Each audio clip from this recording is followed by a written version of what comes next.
Alors, je vais directement passer la parole à Manuel pour le métier de mécanicien et négociant en cycle. Voilà, bonjour à tous. Donc, moi, c'est Manu. Maintenant, ça va faire, je pense, plus ou moins presque 18 ans que je suis dans le métier. J'ai commencé la mécanique de vélo via l'INFAC, donc alors anciennement le FPME. Donc, tout d'abord en apprentissage pendant 3 ans. J'ai fait aussi le patronat donc pendant 2 ans. Euh, j'ai toujours travaillé depuis lors dans le vélo. J'ai un peu touché plusieurs plateformes. Donc, j'ai travaillé aussi bien chez des indépendants que moi-même en étant indépendant.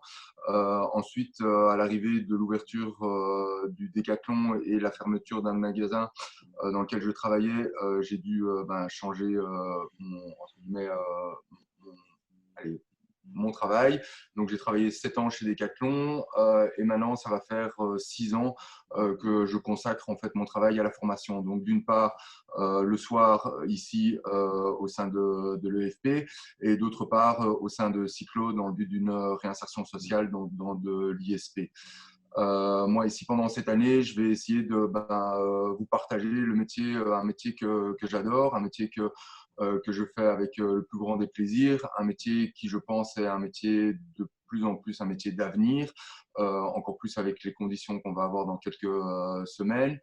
Pendant cette année, on va parcourir les différentes parties du vélo, donc aussi bien tous les systèmes de frein qu'on rencontre sur les vélos, que les systèmes de transmission, les roues. On va aussi bien voir tout ce qui est vélo mécanique, donc ce qu'on appelle un vélo musculaire sans moteur et un vélo avec le moteur à assistance électrique. On va aussi pouvoir parcourir déjà une partie, dans la première année, une partie de l'accueil qu'on pourrait avoir avec l'accueil qu'on doit avoir avec un client, aussi bien au niveau de la vente que du diagnostic. Et donc, je vais vraiment essayer de vous partager ce métier le mieux que possible. Donc, les cours vont se dérouler d'une part par de la théorie, mais d'autre part aussi par de la pratique. Donc, il y a des heures de pratique qui sont définies dans le référentiel qu'on utilise. Euh, je...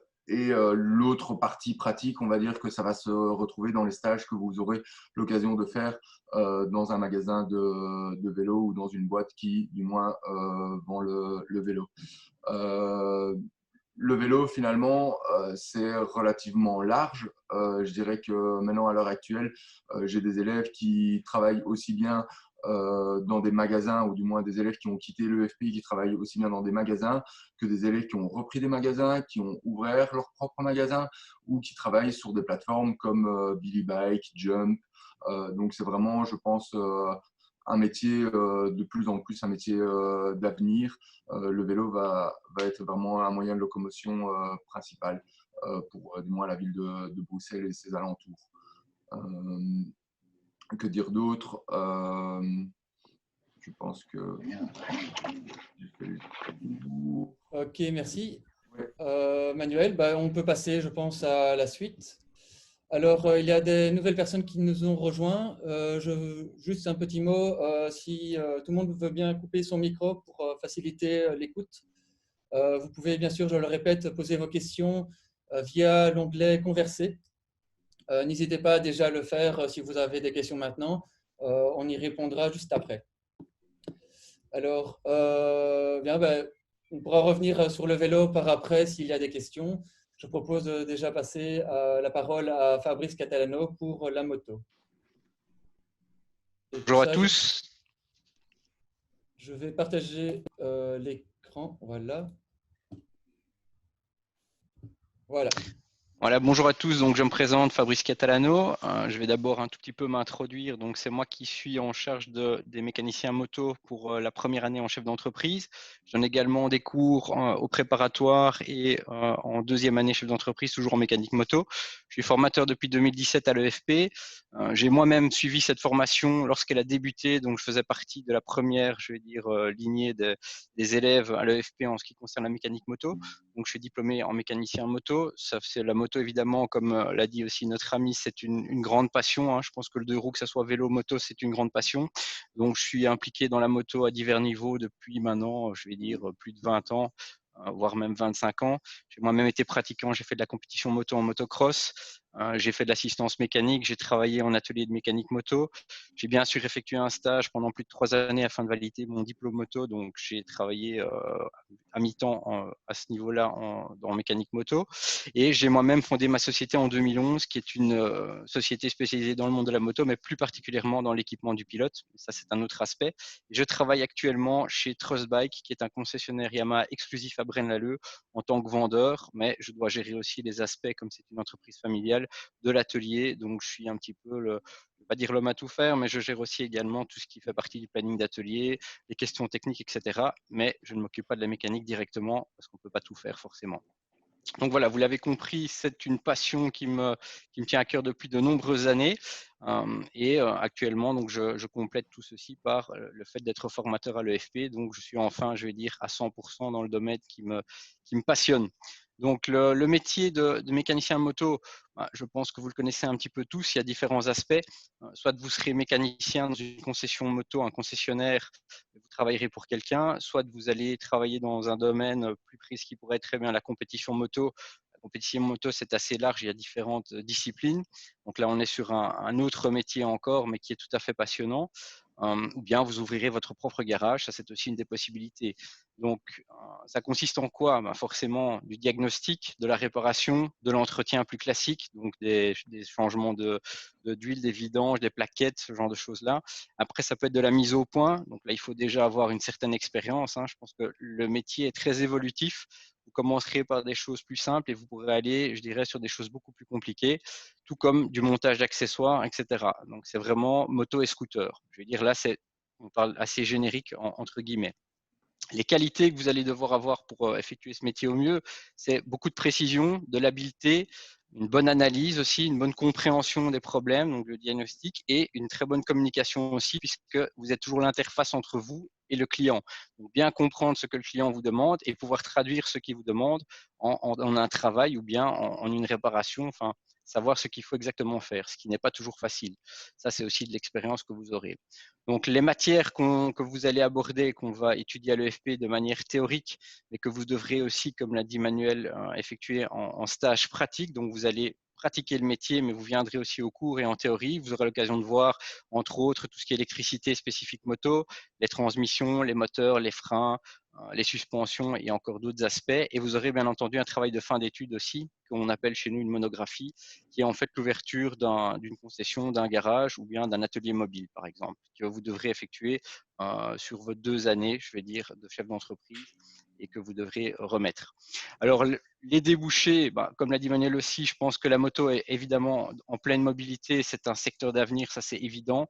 En moto, je pense qu'on est à une passation de génération. Il y a beaucoup de garages qui arrivent en fin de parcours parce que les propriétaires vont bientôt aller en pension. Et donc, je pense qu'il y a vraiment un besoin de renouveau de ce côté-là. Et c'est l'opportunité pour vous de probablement prendre leur place ou bien, je veux dire, de travailler chez eux et puis après de prendre le relais ou bien d'ouvrir votre propre garage. Donc, soit vous ouvrirez un garage, ça peut être un atelier. Vous pourrez aussi devenir un concessionnaire officiel et faire de la vente de motos et de la réparation. C'est une deuxième possibilité. Vous pourrez aussi très bien vous perfectionner dans des domaines très spécifiques qui sont les moteurs, les suspensions ou autres. Là, avant d'arriver à ce niveau-là, il faut quand même une grosse expérience, donc ce sera par la suite. Et puis, il y a aussi tout ce qui est moto électrique qui est en train d'arriver. Donc ça, c'est encore des choses qui sont possibles aussi. Et puis, vous avez plutôt tout ce qui est restauration, customisation. Et là, on est dans des domaines bien précis. Tout est possible, ça va un petit peu dépendre de vous, en fait. Je dirais la seule limite pour moi, pour un mécanicien moto, c'est soi-même. En termes de technicité et de possibilités, c'est votre savoir qui va déterminer là où vous arriverez. Et il y a vraiment de belles choses à faire. Donc voilà, ça c'est un petit peu le tour. Je pense que j'ai un petit peu tout dit et ne rien avoir oublié. Merci. Merci Fabrice. Alors je vais déjà regarder au niveau des questions. Donc peut-être, je pense qu'ici, il y a des questions au niveau du stage.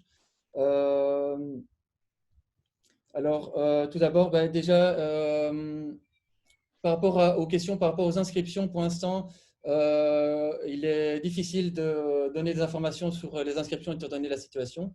Mais notre équipe Info Accueil sera là pour répondre à vos questions dès que possible. N'hésitez pas à revenir à poser des questions au 0800 85 210 sur le site de l'AFP, donc efp.be. Je répète le numéro de téléphone qui est gratuit, 0800 85 210. Donc là, pour tout ce qui est questions administratives, inscriptions, etc. Alors, niveau des questions que je vois ici, il y a une question ici. Pour la formation mécanicien vélo, est-ce qu'il y a des lieux de stage de prédilection à effectuer? Alors, soit c'est une question pour les stages, oui, je peux laisser la parole à Raphaël. En fait, nous, on a une liste de patrons qui ont déjà travaillé avec des stagiaires de chez nous ou qui sont en recherche. Il n'y a aucune obligation de prendre un patron dans cette liste-là, mais ça peut être une aide pour certains. Maintenant, nous, on ne s'occupe que des stages sur Bruxelles, donc il y a possibilité aussi de faire un stage en Wallonie. Mais alors là, il faut faire appel à un délégué à la tutelle de l'IFA-PME. Si c'est le Brabant Wallon, c'est l'IFA-PME de Wavre ou quoi que ce soit. Voilà. Mais nous, on a une liste pour aider, du moins au début, si vous n'arrivez pas à trouver un patron.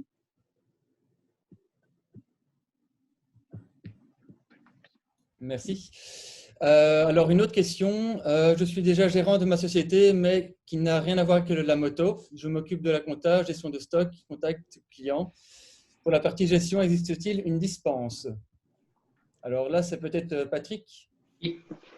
Bonjour. Voilà, donc effectivement, si vous avez déjà un diplôme de gestion, il faudra le présenter lors de votre inscription et on fera une demande de dispense pour les cours de gestion. À savoir que les cours de gestion ne commencent qu'en première chef d'entreprise et en deuxième chef d'entreprise, donc en préparatoire, qui est la première année vélo ou moto, il n'y a pas besoin encore de gestion. Donc, ça sera l'année suivante que vous devez faire la demande de dispense lors de votre réinscription. Alors, en ce qui concerne les inscriptions, la direction travaille pour l'instant à essayer de trouver des solutions pour pouvoir remettre en route les inscriptions au plus tôt. Ok, merci Patrick. Alors, s'il y a encore des questions, plus précisément au niveau des métiers, parce qu'on avons la chance ici d'avoir les formateurs qui sont là, que je rappelle, ce sont des professionnels du métier, donc n'hésitez pas à poser des questions directement sur le métier. Pour les questions plus administratives et d'inscription, il y aura encore possibilité de nous contacter facilement, donc via le numéro de téléphone ou l'email.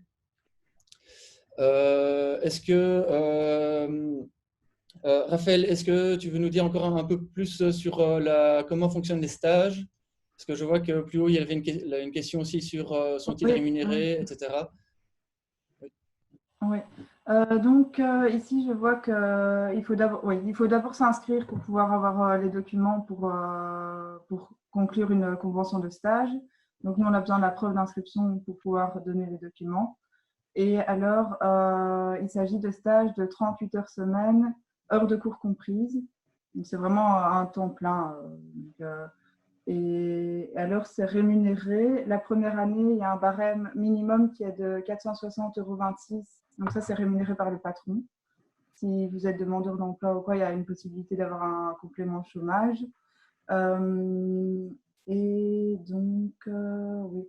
La convention de stage, elle est conclue pour la durée de la formation. Donc, c'est vraiment le but de rester chez le même patron pendant toute la formation. Maintenant, il y a toujours possibilité de changer de patron si ça ne se passe pas bien d'un côté ou de l'autre. Donc, enfin, voilà, vous n'êtes pas bloqué pendant toute la durée de la formation, mais c'est l'idéal, c'est de rester pendant toute la durée. Je ne sais pas s'il y a d'autres. Alors, il y a encore d'autres questions sur le stage. On peut vite terminer avec le stage alors. Après, il y aura des questions sur la moto et le vélo. Donc, la durée du stage. Oui. Donc, en fait, il y a un minimum d'heures à respecter pour pouvoir valider la formation. Maintenant, je vais peut-être avoir besoin de l'aide de Patrick pour avoir le nombre d'heures minimum. Je ne l'ai pas en tête. Donc, Oui, pardon, tu es occupé à répondre à une question.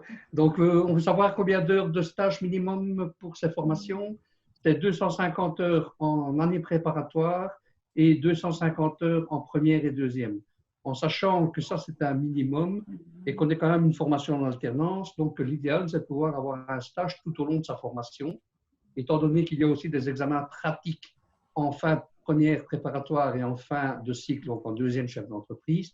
Si vous n'avez pas suffisamment pratiqué, vous risquez d'avoir des problèmes pour réussir cet examen.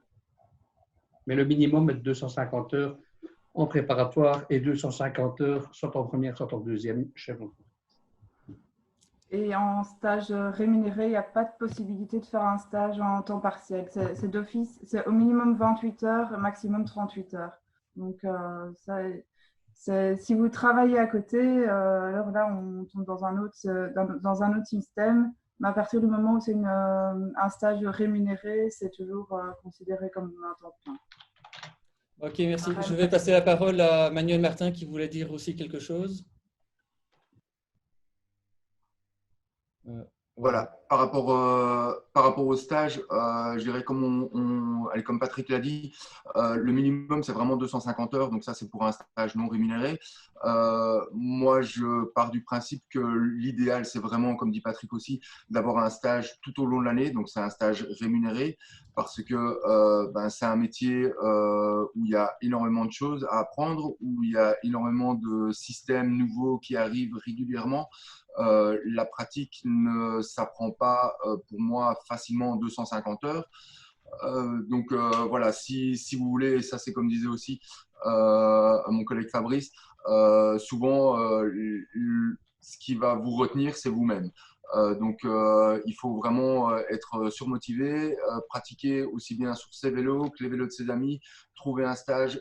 C'est vraiment une pratique constante pour finalement arriver en fin d'année à avoir toutes les compétences nécessaires ou du moins les compétences requises pour pouvoir passer l'examen pratique. Pour parler juste 30 secondes de l'examen pratique que vous aurez en fin d'année, c'est le montage d'un vélo de A à Z. Donc, aussi bien au niveau de la direction que de la transmission, que du freinage, du système de la roue, donc dévoilage, montage. Donc, je dirais, ce n'est pas juste changer une chambre à air. Il y aura aussi un pavé, puisque de plus en plus, on se retrouve avec des vélos électriques. Donc, il y aura aussi un pavé sur le vélo électrique qui va être évalué, donc un diagnostic du vélo électrique pour pouvoir déceler une panne sur un vélo électrique. Et ces vélos sont la plupart du temps munis de freins de type hydraulique. Donc, il faudra aussi avoir la possibilité de régler un problème sur un système hydraulique. Donc, voilà, on a une partie des cours on prévoit une partie d'heures sur le total des heures de cours en pratique. Mais souvent, si on doit juste attendre des cours de pratique de l'école pour pouvoir acquérir le métier pour la fin d'année, je vous dis déjà, c'est mort. Allez, je veux dire, honnêtement, par expérience, la plupart du temps, les élèves qui n'ont pas assez pratiqué sur l'année ont du mal ou du moins ont des lacunes en fin d'année pour pouvoir passer cet examen pratique. Parce qu'on est loin de l'époque où finalement le vélo c'était simple. Maintenant, le vélo, et je pense que c'est la moto aussi, c'est de plus en plus complexe et il y a de plus en plus de systèmes différents à connaître. Il y a énormément de choses à savoir, en sachant qu'une année préparatoire, finalement, c'est un peu le comprimé des 3 ans que vont avoir un apprenti sur son stage. Donc, en apprentissage, on a 3 ans, vous avez 1 an pour acquérir les mêmes compétences que l'apprenti aura en 3 ans. Donc, c'est chargé. Ok, merci. C'est pas pour vous freiner, hein, mais je préfère être directement honnête avec vous pour pas qu'il y ait de déception. Merci, Emmanuel. Je pense qu'il y avait une question sur la moto électrique, sur ce qui est mis en place. Patrick a déjà répondu, mais je ne sais pas si Fabrice veut en dire plus. Ouais, il y a deux questions. Moi, j'ai vu une autre question. Donc, moto électrique dans un premier temps, effectivement, comme l'a bien répondu Patrick, on y travaille effectivement. On est en projet là-dessus.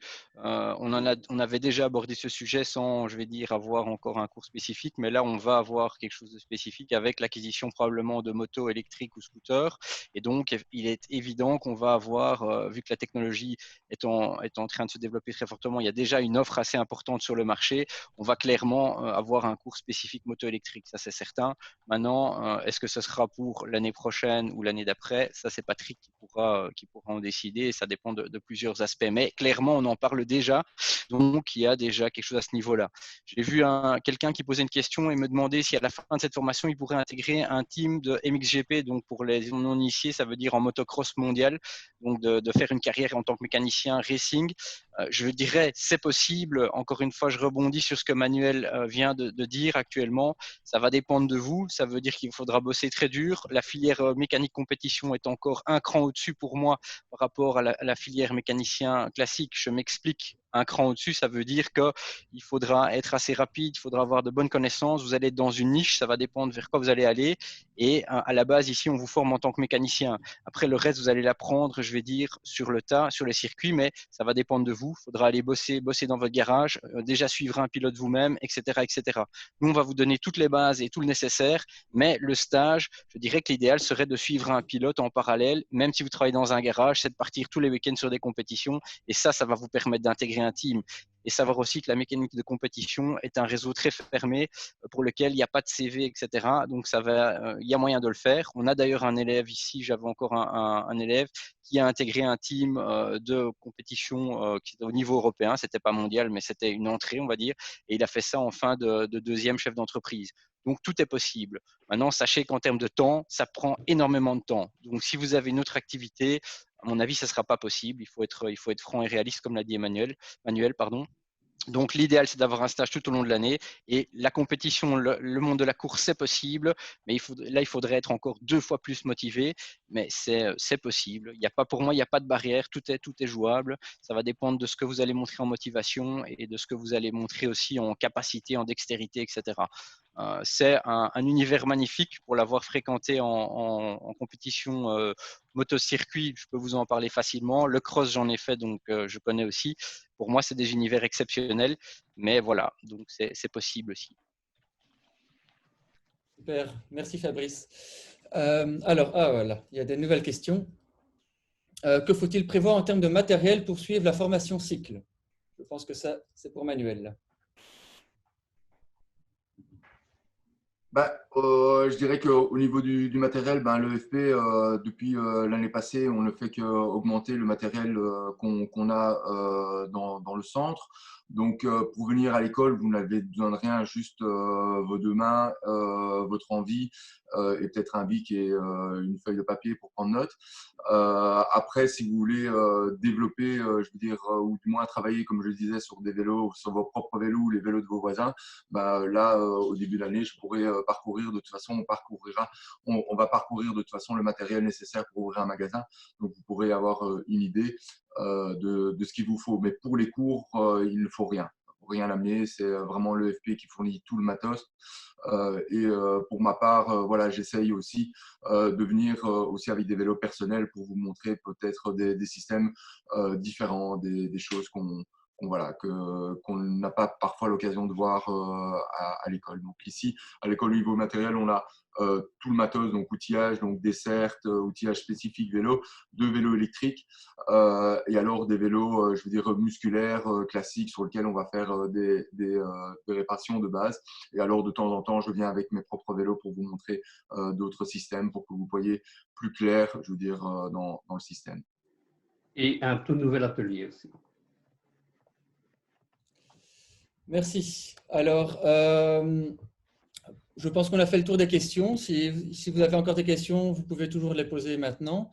En attendant, je vais vous partager les informations. Si vous avez des questions plus tard, après cette séance, vous pouvez évidemment nous contacter. Alors, voici les informations donc, dans l'espace de conversation. Donc, il se peut que les liens ne soient pas cliquables chez tout le monde. Donc, je vais vous montrer où trouver tout ça. Donc, c'est sur le site efp.be. Donc, il y a soit la possibilité d'aller sur le site, il y a un formulaire, donc je vais vous montrer tout de suite. Hop, je partage mon écran. Voilà. Donc, sur efp.be, vous arrivez ici, vous descendez dans les actualités, ici, e-tour des métiers. Vous cliquez et en descendant, vous pouvez trouver « Laissez mes coordonnées ». Ça vous permet de poser des questions précises par rapport à votre situation, par rapport à vos interrogations et on répondra au plus vite à toutes ces questions. Alors, il y a encore d'autres questions. Donc, quand commencent les années académiques? Une question plus générale. Ah, ben, ça a déjà été répondu, pardon. Donc, voilà, donc n'hésitez pas aussi, il y a l'équipe Info Accueil qui peut répondre aussi aux questions plus généralistes au 0800 85 210, donc tout ce qui est info pratique. Et aussi pour pouvoir contacter nos responsables de pôle ou donc des questions plus précises, il y a l'adresse email info@efp.be. Alors, une question, je suppose que la dernière question, c'est est-ce qu'il y a des stages en même temps, est-ce que les stages commencent en même temps que la rentrée académique? C'est une question assez précise sur les stages. À partir du moment où l'inscription est faite, le stage peut commencer même avant le début de l'année académique. Donc, ça, il n'y a pas de souci. Et ça permet même de se faire une idée du métier avant de commencer les cours, donc c'est pas plus mal. Ok, merci. Alors, encore une dernière question. Peut-on utiliser l'atelier en dehors des heures de cours pour pratiquer? Je ne sais pas si ça concerne le cycle ou la moto. Peut-être qu'on peut répondre pour les deux. Non, mais je vais répondre pour les deux et pour tous les autres ateliers d'ailleurs. Ces ateliers sont réservés uniquement pour la formation et on ne peut pas faire de commerce dedans et ni l'utiliser à des fins privées. Donc, ça sera vraiment uniquement pour la formation. Ok, merci. Alors, bien, on va clôturer ces échanges. Hop, je partage mon écran une dernière fois. Donc, pour vous rappeler, donc avant de nous quitter, les informations pour nous recontacter. Et ainsi, aussi, je vais vous proposer un sondage pour évaluer cet échange. Donc, voilà, vous devriez le voir apparaître sur votre écran.